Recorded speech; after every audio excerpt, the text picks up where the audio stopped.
Tayo ay natitipon sa ngalan ng Ama, ng Anak at ng Espiritu Santo. Amen. Ang pagpapala ng ating Panginoong Hesukristo, ang pag-ibig ng Diyos Ama, at ang pakikipagkaisa ng Espiritu Santo naway sumainyong lahat.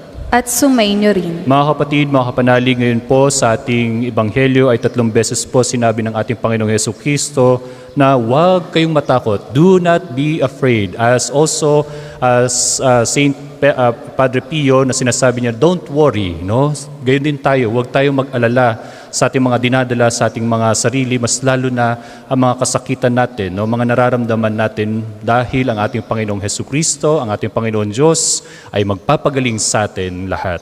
Amen. Mga kapatid, aminin muna natin ang ating mga kasalanan upang tayo maging karapat dapat gumanap sa banal na pagdiriwang. Tayong lahat, inaamin ko sa makapangyarihang Diyos at sa inyo, mga kapatid, na lubha akong nagkasala sa isip, sa salita at sa gawa, at sa aking pagkukulang. Kaya isinasamo ko sa mahal na Birheng Maria, sa lahat ng mga anghel at mga banal, at sa inyo, mga kapatid, na ako'y panalangin sa Panginoong ating Diyos. Kawaan tayo ng makapangyarihang Diyos, patawarin tayo sa ating mga kasalanan, at patnubayan tayo sa buhay na walang hanggan. Amen. Panginoon, kaawaan mo kami. Panginoon, kaawaan mo kami. Kristo, kaawaan mo kami. Kristo, kaawaan mo kami. Panginoon, kaawaan mo kami. Panginoon, kaawaan mo kami.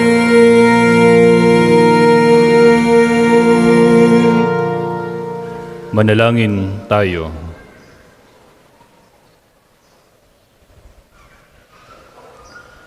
Ama naming makapangyarihan, pakundangan sa pagpapakumbaba ng anak mong masunurin, ibinangon mo sa pagkadapa ang sangkatauhang masuwayin. Ipagkaloob mo sa amin ang banal na kagalakan upang kaming sinagip mo sa kalupinan ay magkamit ng iyong ligayang walang katapusan. Sa pamamagitan ni Jesucristo, kasama ng Espiritu Santo, magpasawalang hanggan. Amen. Tayo po ay magsupo.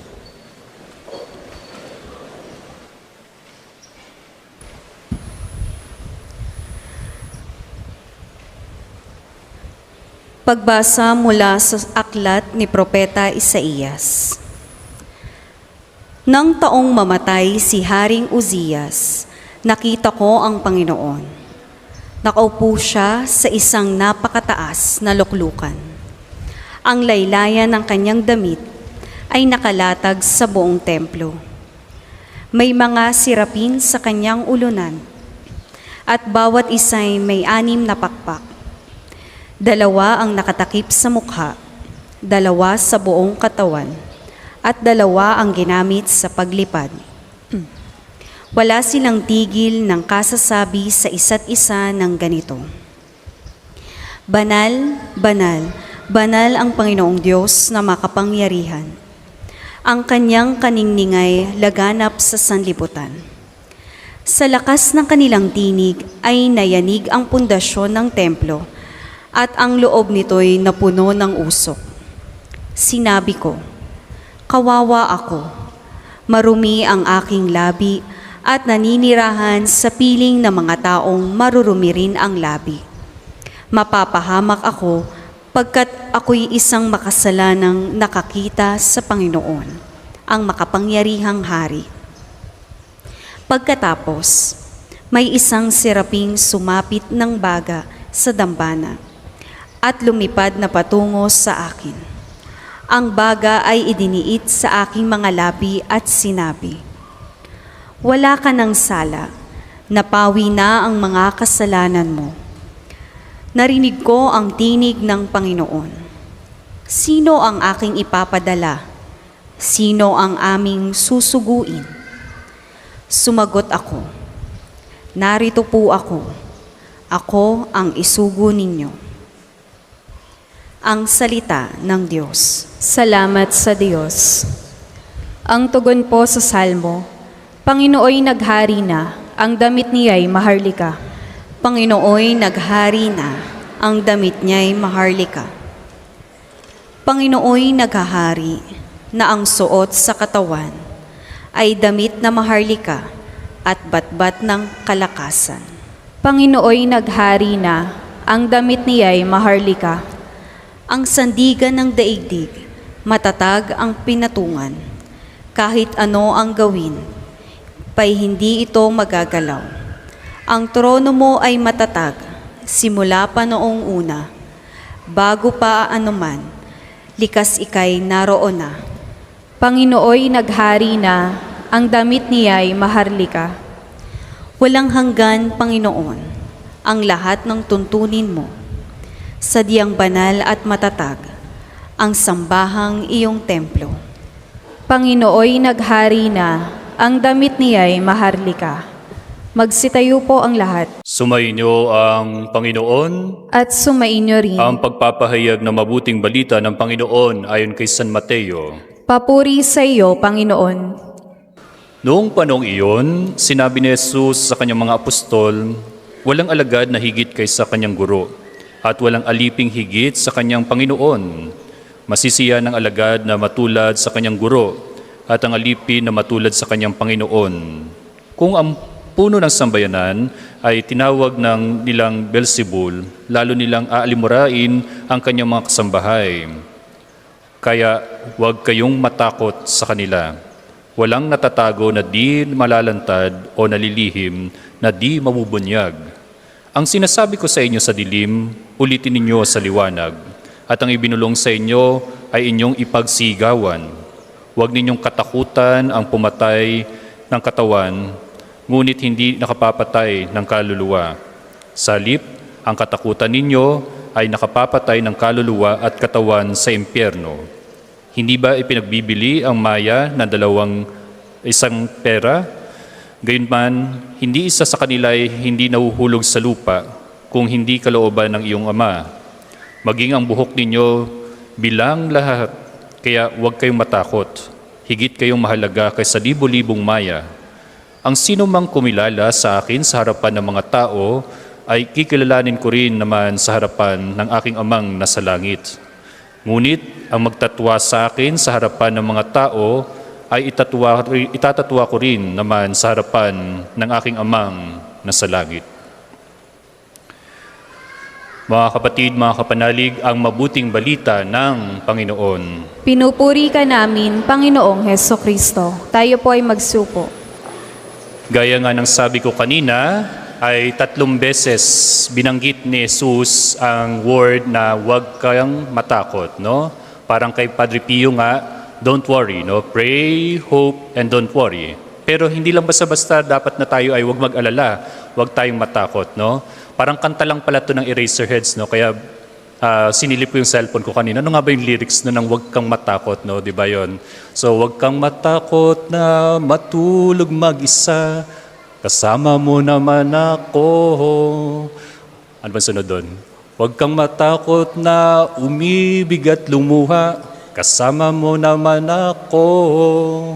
So parang si Jesus, pag umibig, lumuluha, nandyan pa rin ang ating Panginoong Jesus. Remember, our gospel for today is the commissioning of our apostles. So, mga apostoles natin, sila ay ipinalayag na sila papunta sa kanilang mga misyon bilang mga apostoles. They are no longer na mga alipin ni Jesus, but because they are already apostles, they are already friends of Jesus. No? Sila na ang mamamahayag ng salita o mabuting salita ng ating Panginoon Diyos. Kahit anuman ang suungin nila, ay sila ay hindi pababayaan ng ating Panginoong Jesus. Kaya hindi kailangan matakot. So, gayon din tayo, bilang mga Kristiyano, ay hindi dapat tayo matakot na lumapit kay Jesus. Pero paglapit natin kay Jesus, kailangan gayak tayo. Katulad ng ating nakaraang mga ebanghelyo na that we have to take off our excess baggage. Kailangan kaligtain na natin, tanggalin na natin sa ating sistema yung mga hindi kailangan natin ng mga bagahe sa buhay. Yung mga pabigat sa ating buhay. Baka si Mrs., baka itapon ninyo si Mr. Porket pabigat. Hindi pabigat yung mga Mr. nyo. Blessings yan, pagpapala yan. But the sinasabing excess baggage, this is actually the unnecessary things sa ating buhay. Katulad ng mga pag-uugali na hindi maganda. Yung makasalanan, di ba? Kung nais po ninyo gumaling, sabi ko nga palagi dito sa ating dambana, ay dapat natin kaligtain, itakwil, talikuran ang kasalanan. Hindi tayo gagaling kapag nandyan pa rin yung ating pag-uugali na palamura tayo, mainitin ang ulo, nandyan yung inggitin natin, di ba? That is actually our gospel for the last 5 days, mula nung Monday hanggang kahapon. Pagpapaalala yon sa mga apostoles na nagmimisyon at gayon din tayo bilang mga Kristiyano. So kailangan we have to take off those things para magaan ang ating pagpimisyon. Kaya wala pong kwenta yung pagpunta ninyo dito every Saturday na kapag kayo ay nais nyo magpagaling, pero ganun pa rin, bit pa rin ninyo yung dilim doon sa inyong puso. Bit pa rin po ninyo ang mga excess baggages natin. So walang kwenta po yun. So hindi yan titignan ng ating Panginoong Jesus yung ating kagalingan on that parts kapag tayo ay nandyan pa rin, bit pa rin natin ang mga yan. Kitang-kita nga, di ba? Sabi nga sa Ebanghelyo natin ngayon na kahit ang ating gabuhok, bilang na bilang ng ating Panginoong may kapal, ganyan tayo kakilala ng ating Panginoong may kapal. Ganyan tayo mahal ng ating Panginoong Diyos. Ganyan tayo kinahabagan ng ating Panginoong Diyos para mawala ang ating nararanasan na kasakitan at gayon din mas lalo na yung ating mga illnesses, yung mga ganyan, our pain, our illnesses sa ating buhay. Pero paglapit nga natin, sabi ko nga kanina, ay kailangan ay tayo ay wala na ang mga excess baggages. So bilang isang apostoles din, bilang isang nagmimisyon, bilang isang Kristiyano din, at nais nating kagalingan, ano pa ba yung mga kailangan natin igayak sa ating sarili at tinataglay natin bilang isang mga sumusunod nga kay Jesus? The first one is magsumikap tayo na tularan natin ang ating Panginoong Jesus. Siya lang ating model. The priest here, ang mga religyoso at religyosa na nakikita ninyo are only instruments, channels na magpapadaloy ng pagpapala at yun din pagpapahayag ng mabuting balita. Kaya don't idolize the priest, don't idolize the religyoso at religyosa or mga consecrated person, but only Jesus Christ. Dahil siya ang ating modelo ng mabuting pag-uugali ng lahat at gayon din para tayo ay karapat-dapat na makapasok sa kaharian ng Diyos. Ito yung palaging paanyaya sa atin ng ating Panginoong Jesus. At kaya makikita natin sa Ebanghelyo natin last time kung paano naging matibay si Jesus sa lahat ng sakripisyo, sa lahat ng kasakitan, sacrifices, pains, na hindi nakaligtas si Jesus pag-aalimura ng mga Pariseo, ng mga iskriba, di ba? Nabiktima rin po siya ng maritesing, di ba? Ng marites, chismis, di ba? Pero naging matatag ang puso ni Jesus sa lahat ng bagay. Kaya tayo ay tutularan natin si Jesus kung paano niya sinagot, di ba? Ang mga chismosa, ang mga chismoso, ang mga naninira sa kanya, nananaksak sa kanya patalikod. So yun yan. So si Jesus lamang ang tutularan natin. So with the help of also of the saints, especially with Padre Pio, para sa kagalingan natin.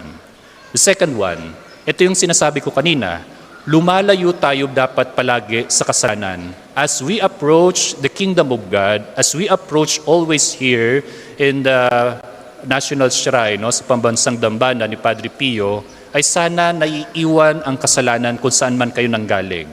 At hindi na to babalik-balikan, ang mga ito. So, ito yung mga bagay na dapat natin na hindi na dapat nililingon, Kaya nga sabi ko last time, ng weekdays gospel, or somehow pagdinilay, ay sabi ko nga, di ba, may Facebook meme, kapag lumingon ka, akin ka. Parang ganun sa demonyo. Kapag lumingon ka ulit sa kasamaan, kapag lumingon ka ulit kay Satanas, akin ka.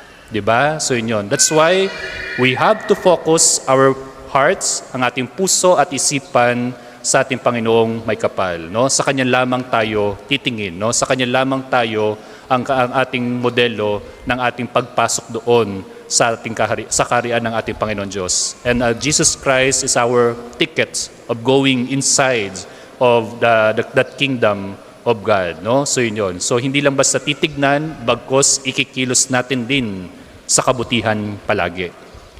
Lastly, pangatlo, mamuhay sa katotohanan. Ang sabi kanina doon ay kung ano yung ibinulong ni Jesus sa dilim ay dapat nating ipagsigawan sa liwanag, no? Na kung saan, kung anong mga binubulong, anong sinasabi sa atin ng ating Panginoon Jesus, kung ano yung calling sa atin ng ating Panginoong Jesus, ay dapat ipinagsisigawan na natin sa liwanag, no? Na kung saan, pag sinabing sa liwanag, ay ito ay mga katotohanan. Bawal ang Kristiyanong sinungaling. And that is all actually indicated in our 10 Commandments. So you should not bear false witness, no? Bawal ang sinungaling. Sabi nga sa atin, no, kanina sa Ebanghelyo, katulad ng number 2, nakilala tayo ng ating Panginoong Jesus. Kaya we will always be judged according how we love, no? Sabi nga ng aming santo na si Saint John of the Cross or Juan de la Cruz, isang Carmelite, na at the twilight of our lives, we will be judged according how we love, no? Tayo ay huhusgahan sa ating takip-silim ng ating buhay, tayo ay huhusgahan kung paano tayo nagmahal, kung paano tayo gumawa ng kabutihan sa ating kapwa dito sa mundong ibabaw. So that's why sabi ko palagi sa mga funeral masses, ang tanging gagawin lamang natin dito sa mundong ibabaw ay kabutihan lamang, no? This will serve as a general rehearsal sa atin bilang isang langit. Hindi tayo makakapasok sa langit na 99.9% lamang na tayo ay malinis. Parang sinabunan lang ng safeguard. Hindi ganoon, di ba? Kailangan 100% free from stain of sin, no? So yun. Kaya yung mga banal na tinatawag nating church triumphant, na sila ay napagtagumpayan nila na hindi sila nagkasala dito pa lamang sa mundong ibabaw. Look at the models of John Paul II and also Mother Teresa of Calcutta, di ba? Na kung saan habang buhay pa lang ay kabutihan ang idinudulot nila. Kahit sila ay pasakit ang kanilang naranasan, pero sila ay mapagkumbabang pinatawad ang mga nagkasala sa kanila. Kaya ganun din po sa mga may sakit dito, no? Ay kayo po ay humingi ng tawad sa mga taong inyong nasaktan before. At gayon din, patawarin nyo na rin po yung mga taong na nakasakit din po sa inyo para ito rin po yung ikagiginhawa ng inyong sarili. No? So kailangan ay meron tayong mapagkumbabang puso. Kung ang Diyos nga ay mahabagin at mapagkumbaba sa lahat ng bagay, tinitignan tayo pa kaya na mga inampon na anak ng ating Panginoon Diyos ay kaya natin itong taglayin, no? Bilang tayo ay namumuhay sa katotohanan, namumuhay doon sa pagmamahal ng ating Panginoong Diyos. Kaya mga kapatid, taglayin natin ang kabutihan, busilak ng ating puso, dalisay na puso para tayo ay tiyak na tayo ay gumaling sa ating mga karamdaman at yun din sa ating mga dinaranas sa ating sa buhay ay malampasan natin ito, maalpasan natin na ito, no? At magbalik loob sa ating Panginoong may kapal. Para sa ating personal na pagdinilay pa sa araw na ito, tanungin natin ang ating sarili na paano tayo namumuhay bilang mga tunay na mga alagad ng ating Panginoong Yesus. Tayo ba ay natatakot na ipahayag ang salita ng ating Panginoong Diyos? Tayo ba ay natatakot na ipakita ang tunay na Kristiyano sa ating kapwa? Kaya ipagpanalangin natin sa tulong ng ating Pintakasi, San Padre Pio, at gayon din mas lalo na ng ating Panginoong Jesus na nating sinusundan, ating modelo, naway lagit nating tahakin ang daan sa katotohanan at mas lalo na ang landas patungo doon sa buhay na walang hanggan.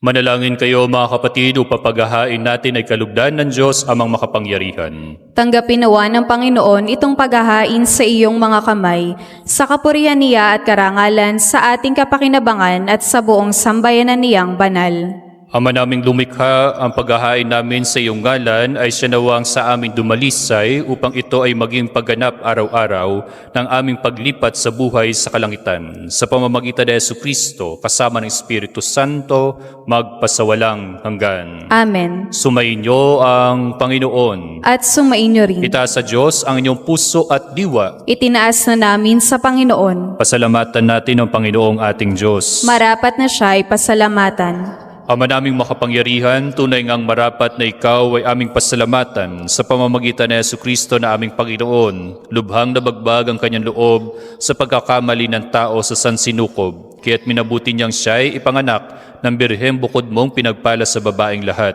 Sa labi ng ibing kamatayan, kami ay inagaw ng namatay mong anak. Sa pagkabuhay niya, kaming kanyang binuhay upang kaugnay namin sa iyo'y huwag magwakas. Kaya kaysa ng mga anghel na nagsisiawit ng papuri sa iyo na walang humpay sa kalangitan, kami nagbubunyi sa iyong kadakilaan. Ama naming banal, ikaw ang bukal ng tanang kabanalan, kaya't sa pamamagitan ng iyong Espiritu, gawin mong banal ang mga kaloob na ito upang para sa amin maging katawan at dugo ng aming Panginoong Heso Kristo. Bago niyo pinagtisang kusang loob na maging handog, hinawakan niya ang tinapay, pinasalamatan kanya, pinaghati-hati niya yon, inabot sa kanyang mga lagad at sinabi, "Tanggapin ninyong lahat ito at kahanin. Ito ang aking katawan na ihahandog para sa inyo."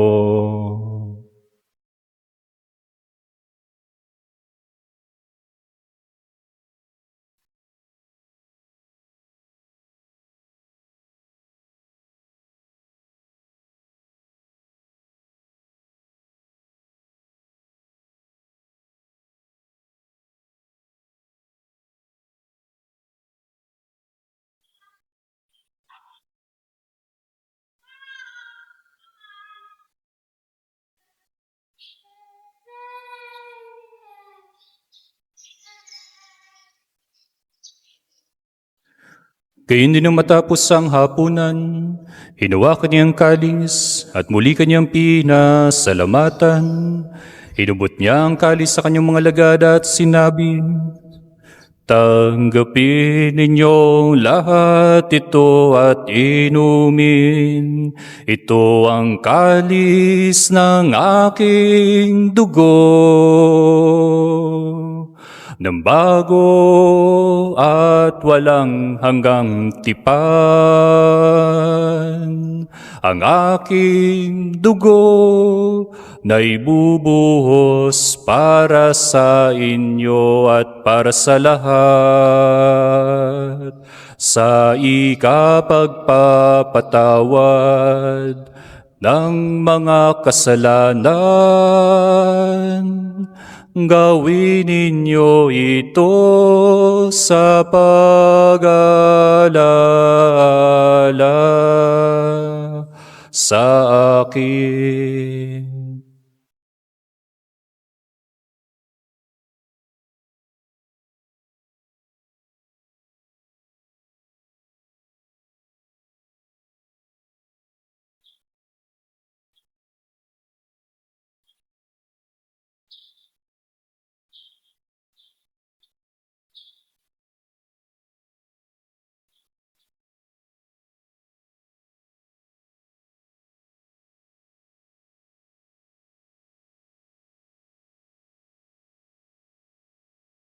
Manatili pong nakaluhod. Ipagbunyin natin ang misteryo ng pananampalataya.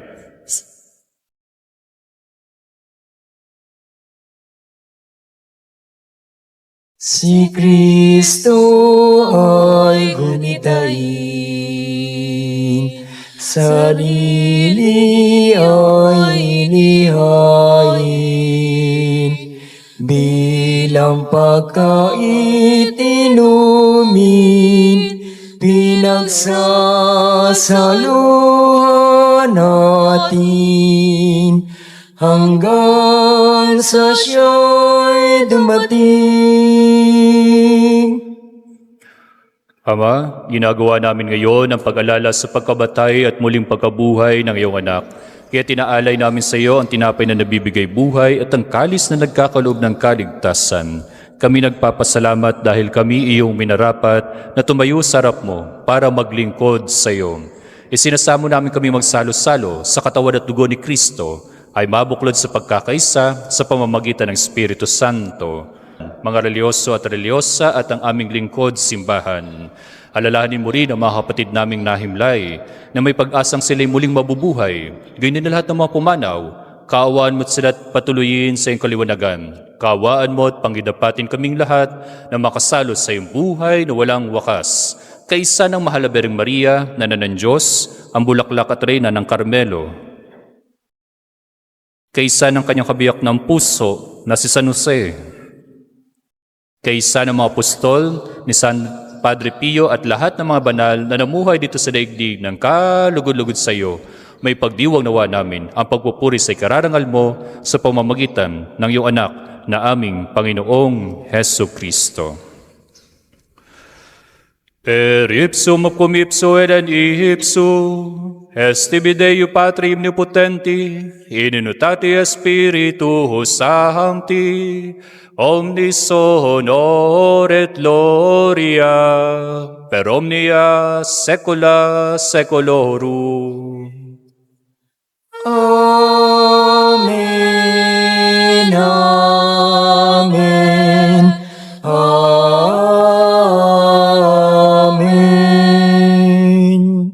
Magsitayo po ang lahat. Sa tagubili ng manakagagaling na utos sa turo de Jesus na Panginoon natin at Diyos, iling namin kami adya sa lahat ng masama, pagkaluban ng kapayapaan araw-araw, iligtas sa kasalanan at ilayo sa lahat ng kapahamakan, samantalang aming pinananambikan ang dakilang araw ng pagpapahayag ng tagapagtas naming si Hesu Kristo. Sapagkat iyo ang kaharian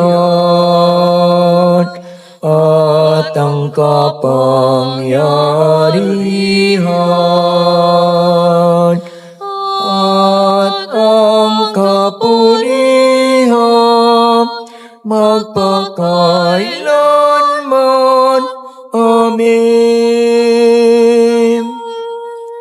Panginoong Hesu Kristo, sinabi mo sa iyong mga apostol, kapayapaan ang iniiwan ko sa inyo, ang aking kapayapaan ang binibigay ko sa inyo. Tunghayan mo ang aming pananampalataya at huwag ang aming paulit-ulit na pagkakasala. Pagkaluban mo kami ng kapayapaan at pagkakaisa ayon sa iyong kalooban, kasama ng Espiritu Santo, magpasawalang hanggan. Amen. Ang kapayapaan ng Panginoon ay laging sumainyo. At sumainyo rin. Nang may kababaang loob, magbigayan tayo ng tanda ng pagmamahal, pagmamalasakit at kapayapaan sa bawat isa. Peace be with you.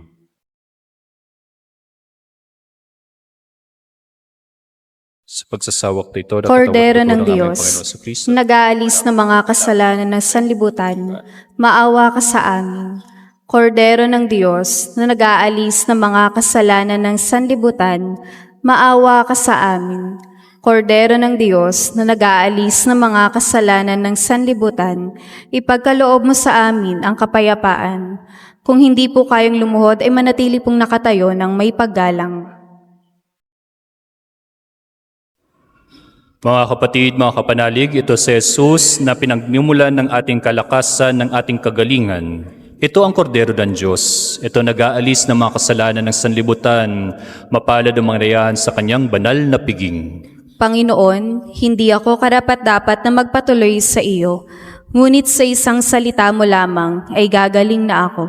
Ipagsanggalang nawa tayo ng katawan at dugo ni Kristo para sa buhay na walang hanggan. Amen.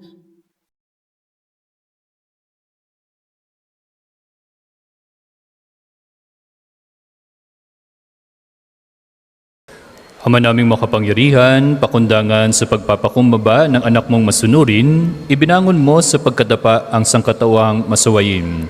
Ipagkaloob mo sa amin ang banal na kagalakan upang kaming sinagip mo sa kalupinan ay magkamit ng ligayang walang katapusan. Sa pamamagitan ni Jesu Kristo kasama ng Espiritu Santo, magpasawalang hanggan. Amen.